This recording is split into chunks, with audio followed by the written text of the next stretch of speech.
गांव का आसमान उस साल अजीब सा हो गया था। बरसात जैसे रूठ गई थी, खेत सूख चुके थे, धरती पर दरारें पड़ गई थीं और रामू का चेहरा भी उसी धरती की तरह फटा फटा लगता था। रामू ने हल पकड़कर खेत जोते थे। उम्मीद थी कि फसल कटेगी तो घर में अनाज आएगा, बच्चे के लिए नई किताबें लेंगे और गौरी की दवाई भी करवा पाएंगे। मगर बादल जैसे कहीं और ही बरस गए। अब क्या होगा गौरी? रामू ने एक शाम टूटे फूटे आंगन में बैठते हुए कहा। गौरी ने आंचल से पसीना पोंछा और बोली, गरीब की दुनिया में उम्मीद भी उधार की तरह होती है रामू। मिल जाए तो अच्छा, नहीं तो बोझ बन जाती है। छोटू खामोशी से कोने में बैठा अपनी पुरानी किताबें पलट रहा था। उसके सपने बड़े थे। मास्टर जी कहते थे कि अगर छोटू पढ़ाई जारी रखे तो शहर जाकर बड़ा आदमी बन सकता है।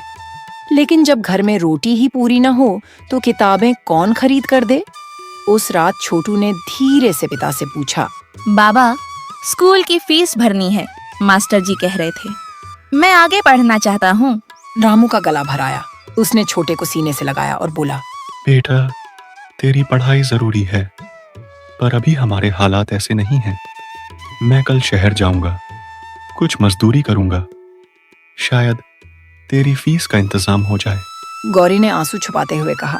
रामू, शहर जाकर तू क्या करेगा? वहाँ तो लोग गरीबों का खून चूसते हैं। हाँ हाँ हाँ हाँ हाँ हाँ। रामू हंस पड़ा, मगर वह हंसी दर्द से भरी थी।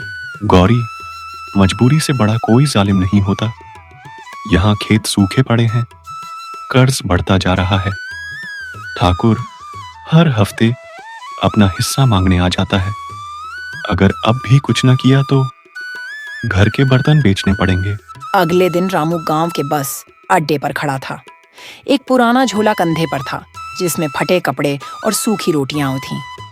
बस धूल उड़ाते हुए आई और रामू उसमें बैठ गया। गांव पीछे छूट गया, मगर उसकी मजबूरी साथ थी। शहर की चक्की शहर में कदम रखते ही रामू को लगा जैसे वह किसी दूसरी दुनिया में आ गया हो। ऊंची ऊंची इमारतें, भागते लोग, चमचमाती दुकानें, सब देखकर उसकी आंखें चौंधिया गईं। वह सीधे मजदूर चौक पहुंचा, जहां रोज सैकड़ों लोग काम की तलाश में खड़े रहते थे। काम चाहिए, काम चाहिए। ठेकेदारों की आवाज गूंज रही थी। रामू भीड़ में खड़ा रहा, हाथ जोड़कर बोला, साहब, मुझे काम दे दो, घर में बच्चे भूखे हैं। एक ठेकेदार ने उसे ऊपर से नीचे तक देखा और बोला, कितनी मजदूरी लेगा?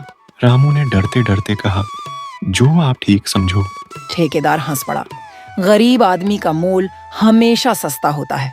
चल, ईंट ढोने का काम मिलेगा। रामू ने दिन भर ईंटें ढोईं।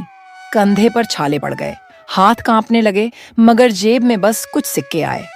उसने सोचा, इतनी मेहनत करके भी इतना ही? लेकिन मजबूरी ने उसे चुप रखा। शाम को वह एक सस्ती सराय में गया, सूखी रोटियां निकाली और चुपचाप खा ली। उसकी आंखों के सामने छोटू का चेहरा घूम रहा था, किताबों के लिए तरसता हुआ। गांव में तूफान, इधर गांव में हालात और बिगड़ रहे थे। गौरी का बुखार बढ़ गया था, दवाई के लिए पैसे नहीं थे। ठाकुर प्रताप सिंह रोज किसी न किसी बहाने दरवाजे पर आ धमकता, अरे गौरी, रामू ने कर्ज लिया था ना, अब तो ब्याज भी बढ़ गया है। अगर पैसे नहीं है तो जमीन लिखवा दो मेरे नाम। गौरी ने हाथ जोड़ लिए। ठाकुर साहब, रामू शहर में कमाने गया है, आते ही हिसाब चुकाएगा। ठाकुर मुस्कुराया, मगर वह मुस्कान झर भरी थी। गरीब लोग कभी हिसाब नहीं चुका पाते गौरी, तुम्हारी मजबूरी ही मेरी ताकत है। छोटू यह सब देखता और भीतर से दिल मिला उठता। माँ, ठाकुर कितना गलत है। एक दिन मैं बड़ा आदमी बनूंगा और सबका हक दिलवाऊंगा। गौरी ने बेटे को सीने से लगा लिया और कहा, बेटा, सपने देखना मत छोड़ना, यही गरीब का असली खजाना होता है।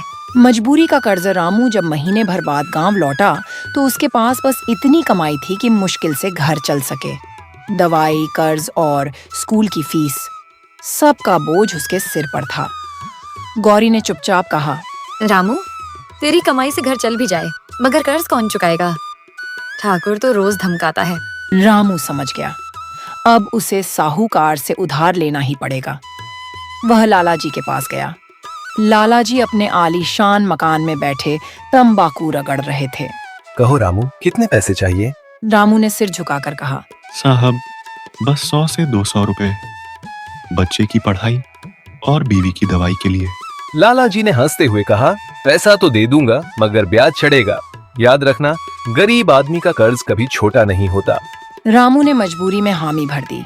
उसे मालूम था कि यह कर्ज उसकी जान का बोझ बन जाएगा, लेकिन और कोई रास्ता नहीं था।